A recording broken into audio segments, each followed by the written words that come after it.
uma coisa que faz a gente perder tempo e paciência, é problema em casa, é problema com a casa. Contrato de aluguel, obras, consertos, taxa de condomínio.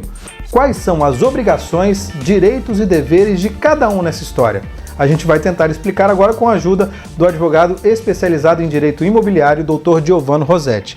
Doutor, muita gente aciona a justiça por causa de problemas com condomínio, problemas entre locador e locatário? Exatamente. Na relação de locação de imóvel urbano, existe uma lei específica para regular essa matéria, que é mais popularmente chamada Lei do Inquilinato. E a Lei do Inquilinato, ela define ali nos seus artigos direitos e deveres de locador e de locatário. O locador tem direitos e tem deveres, e o locatário também tem direitos e tem deveres. O mais comum da questão de acionar a justiça numa relação locatícia é o inquilino dever o aluguel. Devendo o aluguel, se não houver uma composição amigável para o pagamento do aluguel, o proprietário do imóvel deve acionar a justiça para a cobrança desses aluguéis. Fora isso, tem uma série de assuntos relacionados a essa relação entre locador e locatário que gera uma série de dúvidas também à população. Nós fomos às ruas, doutor, e pegamos dúvidas da população e perguntas da população. Vamos à primeira delas. Meu nome é Matheus, eu queria saber se o proprietário do imóvel tem que entregar o imóvel em perfeitas condições. Matheus, o proprietário do imóvel deve entregar o imóvel em perfeitas condições, mesmo porque a própria lei já define que o locador, no caso o proprietário, ao alugar o imóvel, deve entregar o imóvel, se for casa, com o telhado, sem goteiras, a parte elétrica, a parte hidráulica, tudo devidamente reparado para você fazer o uso do imóvel. Meu nome é Eduardo, queria tirar uma dúvida de como se assegurar que o imóvel não tem nenhuma pendência antes de eu fazer um contrato de aluguel. Existe um termo chamado termo de vistoria que assegura vantagens para o locador e para o inquilino. Por quê? Porque ao você receber o imóvel, você sendo inquilino ao receber o imóvel, você deve verificar se o imóvel está em perfeitas condições.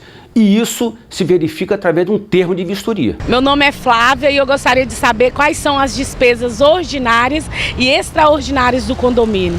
As despesas ordinárias de condomínio são aquelas despesas que você usa mensalmente, ou seja, pagamento do salário do porteiro, os encargos INSS, fundo de garantia, contas de água, contas de luz.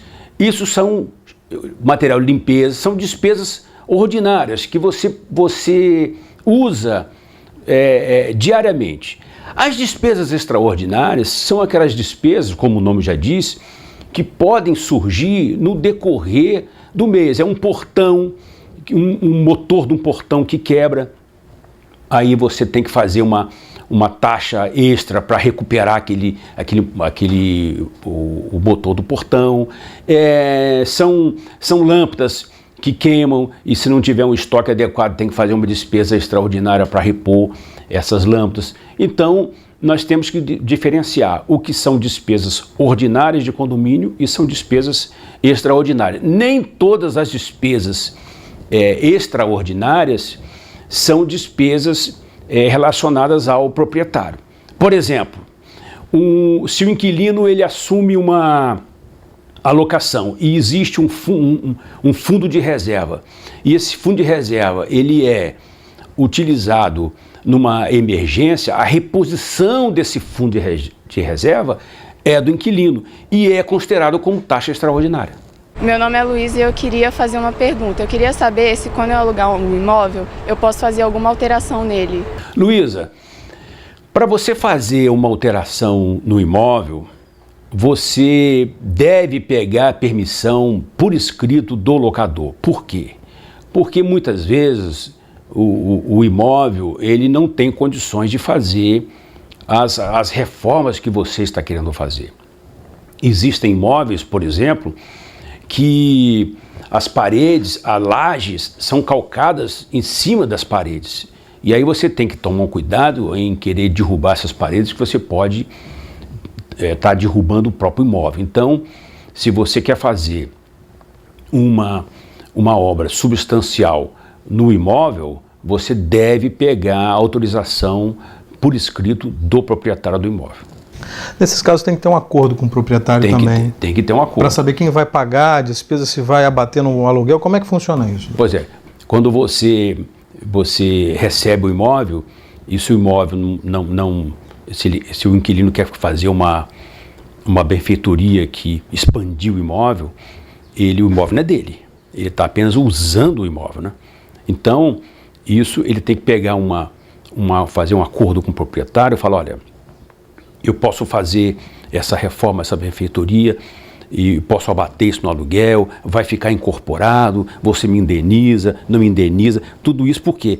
Porque essa pessoa faz a benfeitoria, porque para ela, muitas vezes é uma benfeitoria extraordinária, mas para o proprietário não, né?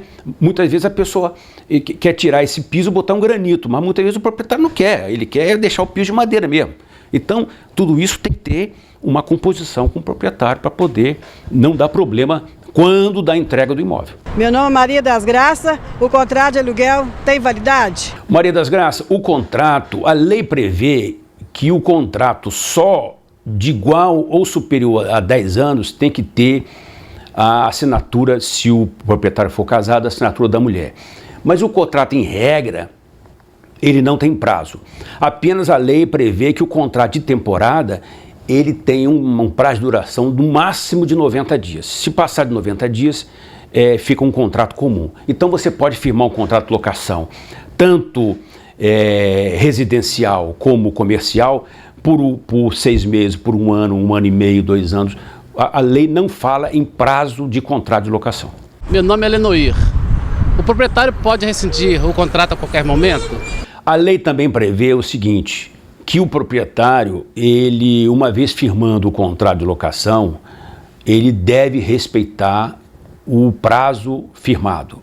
Isso está na lei. Então, se o locador, o proprietário, firmar com o inquilino um contrato de 12 meses, ele deve respeitar esses 12 meses.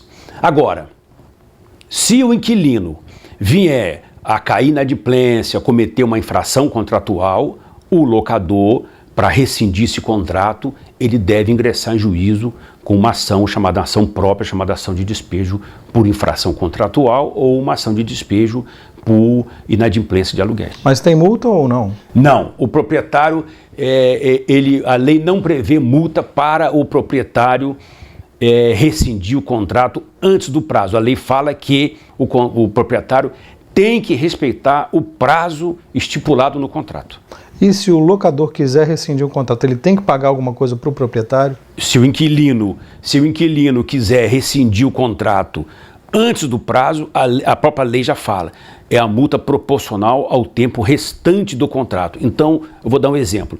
Se o contrato são 12 meses e o inquilino já usou 8, ele vai pagar a multa proporcional aos 4 meses restantes do contrato. Essa multa são os 4 meses restantes ou um valor relativo aos 4 meses que é negociado ou que deve estar em contrato? Não, é um valor relativo, que muitas vezes no contrato você prevê que a multa por infração ou por rescisão são 3 aluguéis. Então, o cálculo é feito da seguinte maneira.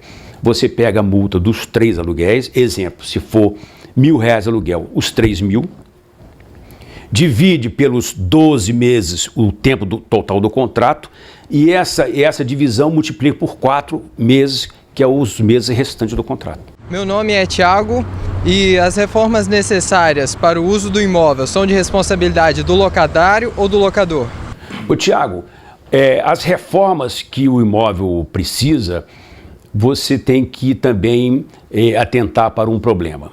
Quando você ingressou no imóvel, e se você não fez um termo de vistoria adequado, e agora o imóvel está com problema, você tem que chamar o proprietário e explicar a ele o que está acontecendo no imóvel. Por exemplo, se o telhado se for uma casa, se o telhado tiver com telhas quebradas, por exemplo, esse tipo de reforma, isso é encargo do proprietário do imóvel. Agora, se você, ao utilizar o imóvel, faz um mau uso dele, esse reparo, apesar de ser uma obra que você vai fazer, esse reparo vai ficar por conta do inquilino. Em qualquer relação comercial, em qualquer relação que a gente tem que ter muita conversa. Isso se aplica também a esses casos de problemas relativos a inquilino e locador e locatário? Se aplica porque é o seguinte, a minha recomendação para os inquilinos e também para os locadores é que ao firmar uma relação locatícia, deve-se fazer um contrato bem feito, bem confeccionado, com cláusulas bem claras, explícitas, para quando der problema, você se reportar ao contrato, porque a lei é genérica, a lei não especifica certas coisas. Por exemplo, a lei não fala o dia do pagamento do aluguel, a lei não fala a multa que o inquilino, se vier a descumprir, qual multa que ele vai pagar. Quem fala isso é o contrato. E se o contrato não tiver bem claro, bem marcante, isso vai dar problema no futuro. Dr. Giovanni Rossetti, muito obrigado pelas informações, muito obrigado pelos esclarecimentos nossos e das pessoas que nós abordamos. Muito obrigado pelas informações. E a gente fica por aqui. Se você tem alguma ideia ou quer tirar dúvidas sobre algum assunto, é só mandar um e-mail para esse endereço que aparece embaixo da sua tela. Muito obrigado.